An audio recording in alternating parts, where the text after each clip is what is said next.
لل10 إلى 15 سنة القادمة فيما يتعلق بالأزمة السورية، وليس بطريقة السنة ورا سنة وقديش بده يجينا دعم وقديش بده يجونا أموال سواء من UNDP ولا من غيرها من المؤسسات. هذه الطريقة الحقيقة لن تساعد الأردن، بل أهم من ذلك أنا باعتقادي الدراسة المطلوبة يجب أن تكون دراسة ذات أثر مستقبلي وليس آني، لأن الضغط على البنية التحتية الأردنية سيظهر آثاره الضخمة خلال 5 إلى 10 سنوات القادمة. وإذا أردنا أن نعوض الأردن عن ما يحدث اليوم ليس بكل أنواع المساعدات العينية، كل ما صارت شتوي كل ما صارت ثلج. الدولة اللبنانية بعثت إحرامات، والدولة اللبنانية بعثت جبنة، والدولة اللبنانية بعثت تأكلات. للأسف الشديد الخيم صرنا نشوفهم على شواطئ العقبة، والمأكولات صار اللي عنده دكانة بسيطة في المفرق ولا بالرمثة ولا بإربد تزاحم هذه المأكولات، مش بطل يقدر يعيش. صار عنده كره لوجود اللاجئين للأسف، لأنه حتى صاحب الدكان اللي بيسترزق من بيع علبة جبنة وبيع شوية مكسرات ولا أي شيء، صار بيجي منتجات المتبرع بها للسوريين تباع بأسعار رخيصة وتزاحم حتى هذا الفقير اللي يعتاش على دكان سمول شوب في أحد القرى في الأردن. وأنت تجد المنتجات هذه موجودة في الأسواق الأردنية من الرمثة إلى معان، وليس فقط موجودة في المنطقة.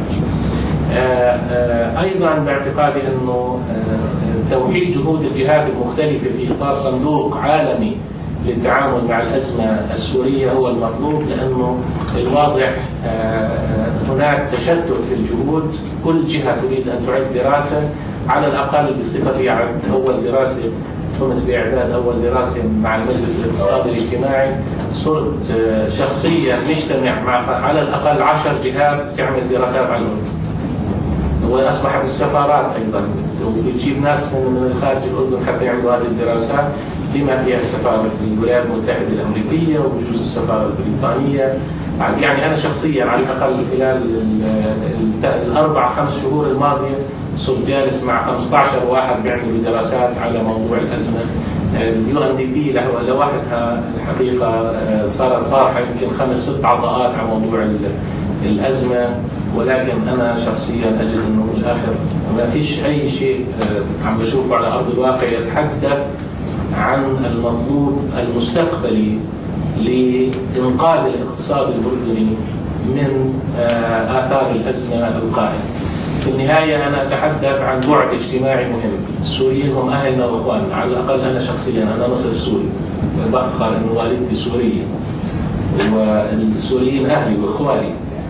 هذه قصة ثانية لما بتحدث كاقتصاد اقتصادي. الأردن يعاني من أزمة ضخمة تتعلق بالقضية السورية، لا تكفي فيها قضايا المساعدات الآنية. من يريد أن يساعد الأردن عليه أن ينظر إلى الآثار المستقبلية على مدى السنوات 20 القادمة من جراء الأزمة السورية. خلافا لذلك نحن جميعا نفتح أبوابنا لإخواننا السوريين وأهلنا ونعتز بهم، ونتمنى فعلا أن يكون هناك انطلاقة كانطلاقة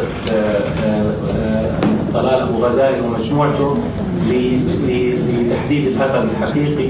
لأنه أريد أن أختم بأن أقول بأنه صافي كلفة الأزمة السورية على الاقتصاد الأردني ستبقى سلبية مهما كانت التبرعات والمساعدات والحقن المالي على الاقتصاد الأردني. وشكرا.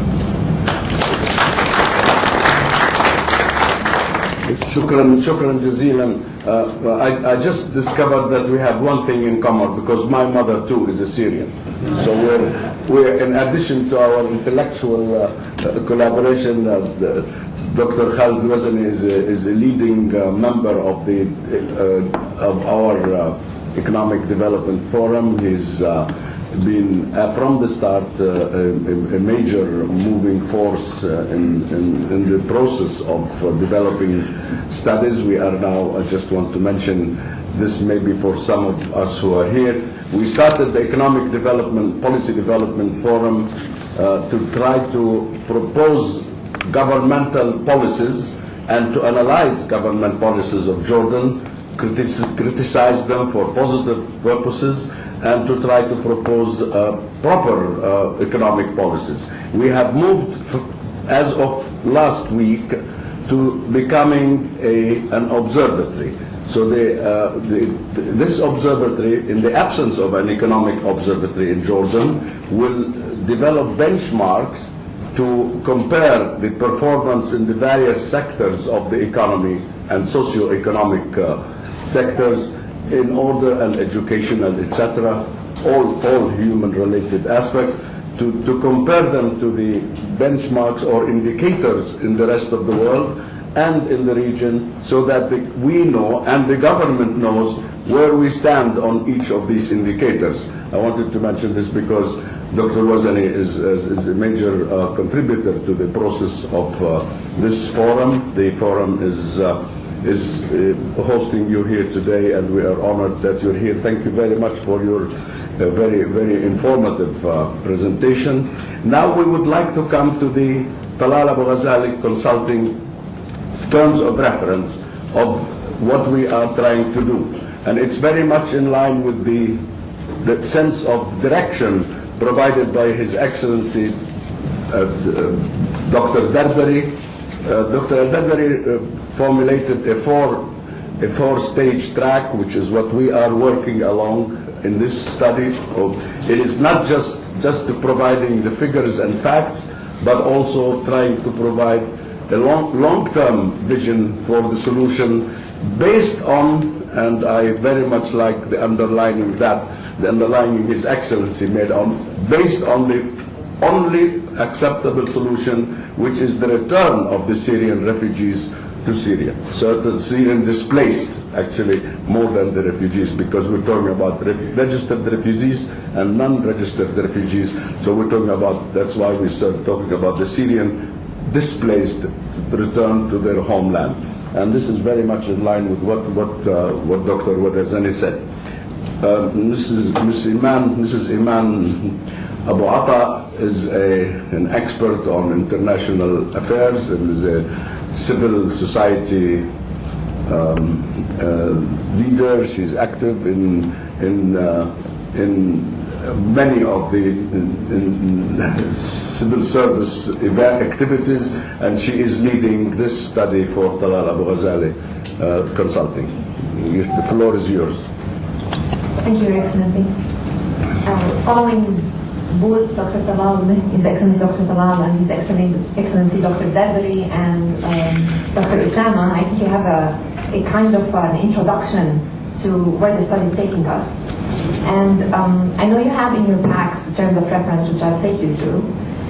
But to give you a bit of background or on where the terms of reference I may just, we have just received word that His Excellency, the Minister, will arrive at 10:30.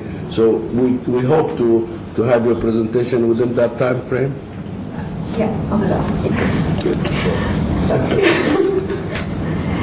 So we started the research through desk research. We provided some information about general numbers about the displaced Syrians, and we refer to the displaced, the registered refugees that the UNHCR captures, as well as the non-registered. And we highlight in our terms of reference even the non-registered displaced, because they're not accounted for anywhere. So although we can get data from UNHCR about the registered and soon to be registered, but the non-registered, we have no data